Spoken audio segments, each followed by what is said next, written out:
favorite broccoli soup. And I know it probably took more time to make broccoli soup than it does to extract 4 wisdom teeth. And Jesus says, greater love has no one than to lay down one's life for his friends. And Granny set aside her life and her personal time to make me soup. And she did that for a lot of you, mashed potatoes, chocolate chip pie. And so we've all been blessed by her service at some point in our lives. Greater love has no one. I grew up attending this church a couple times a month, and it's not where I learned about the unfailing and unfathomable and unmeasurable love and riches that come from knowing God, from Christ.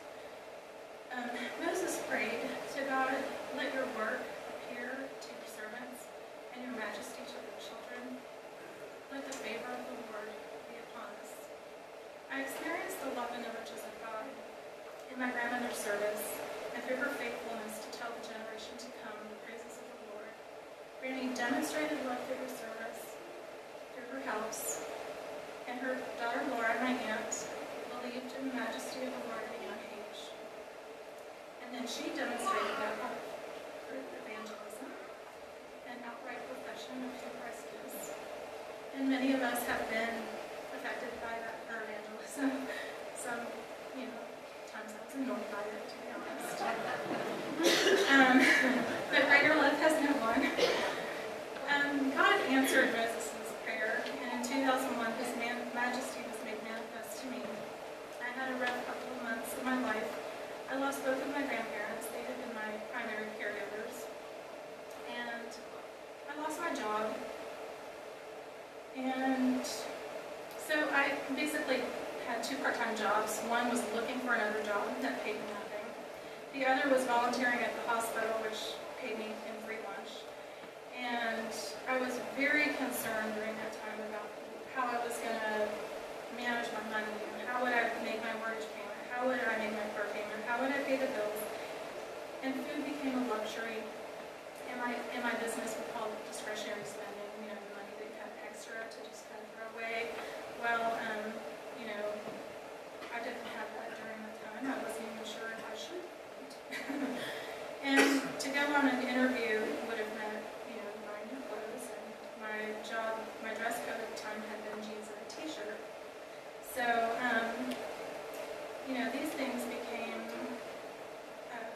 things that I began to worry about. And some nights I worried so much that, I had a pain in my arm, in my chest, and breathing was difficult. And the weight of the worry was extremely burdensome. And so my aunt had given me a Bible probably 4 or 5 years earlier. So one night when that worry was really bothering me, I pulled it out of the dresser drawer. It was still in the box that it came in. And I just thought, well, let's see what God would have to say about this situation. So I pulled out the Bible and flipped it open, and there are little kind of indicators of what it's about. And I saw this one that says, in relation to anxiety, and this is what it said. No one can serve 2 masters, for either he will hate the one and love the other, or he will be devoted to one and despise the other. You cannot serve God and life. For this reason, I say to you, do not be worried about your life as to what you will eat or what you will drink, nor for your body as to what you will put on. Is not life more than food, and the body more than clothing? Look at the birds of the air, that they do not sow, nor do they reap, nor gather into barns, and yet your heavenly Father feeds them. Are you not worth much more than they? And who of you, by being worried, can add a single hour to his life? And I'm going to skip ahead. So do not worry, saying, what will we eat, or what will we drink, what will we wear? But seek first the kingdom and his righteousness, and all these things will be added to you. Do not worry about tomorrow, for tomorrow will care for itself. Each day has enough trouble of its own.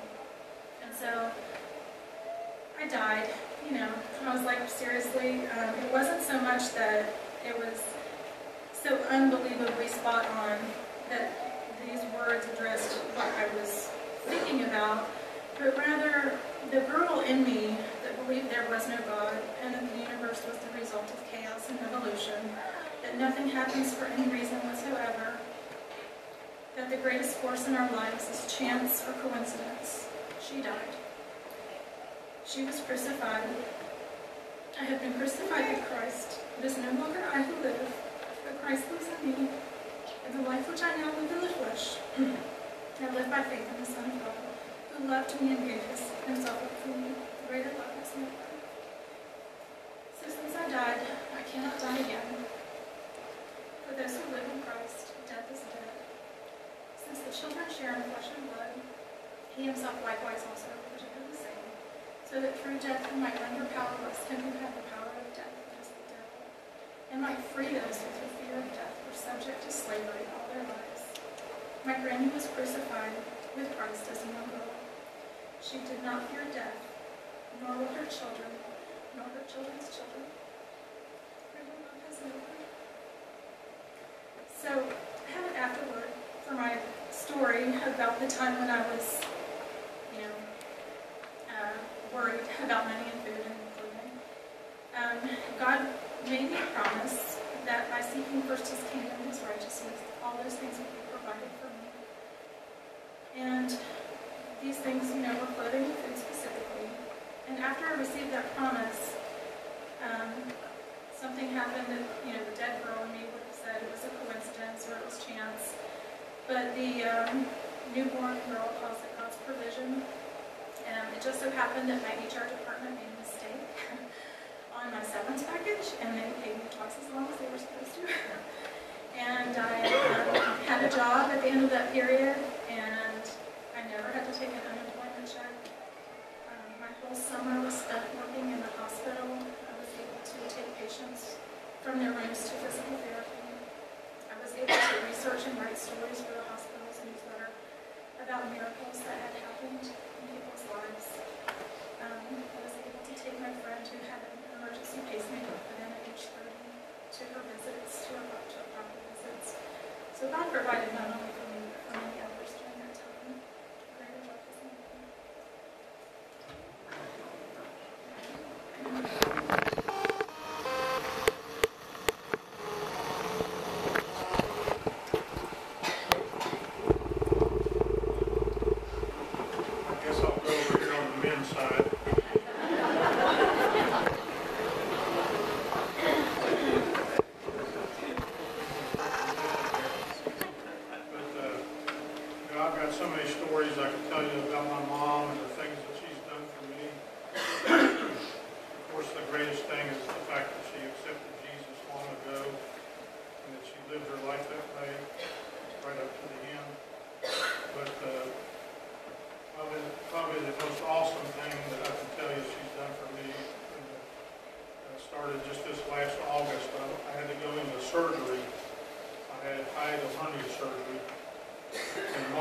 Suffering with pains in her stomach and pains in her back. And she couldn't hardly eat anything. She was losing strength.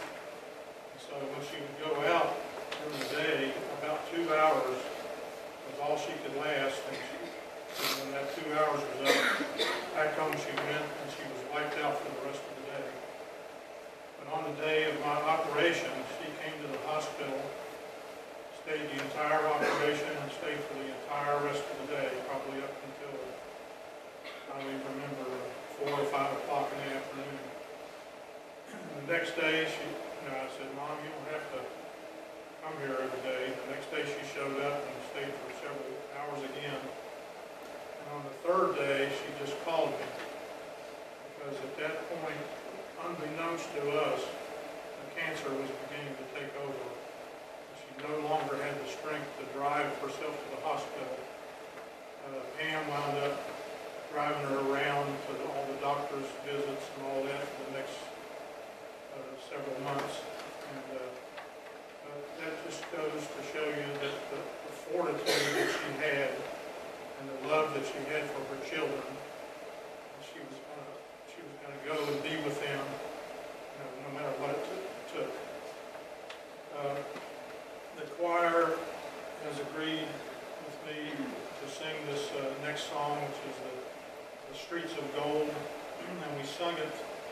I don't know, probably a couple of years ago on Mother's Day. It's about a woman that's close to death. It could be your mother, your aunt, your grandmother, whatever, and it sings about the promise of heaven. And the significance of the streets of gold. I'll tell you a little joke that Pastor Chuck tells, and I may not tell it exactly the way you do, Pastor Chuck, but a rich man had always heard that you couldn't take it with you. Being the kind of inventor and innovative person that he was, he decided he'd figure out a way. So he got all his scientific buddies and so on together, and they sent a spaceship full of gold bricks to heaven. So when the rich man died, he was at the gate. St. Peter couldn't find his name in the book. So the rich man said, St. Peter, I believe if you take a look at what I've got in the spaceship, you'll find my name in that book. So St. Peter said, well, okay, I'll take a look. He opened the hatch. St. Peter said, pavement? The point being that even though the streets of gold might be paved with, the streets of heaven might be paved with gold, the real treasures there are the treasures of the spirit, the heart, the treasures of love. Those are the things that are valuable in heaven. So I appreciate my choir. These are all my friends, and they're also the friends of my mothers. And they agreed to sing this song with me, and I think you'll enjoy it. Thank you very much.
choir's taking their place, we're going to receive the benediction. I invite you all to stand for that.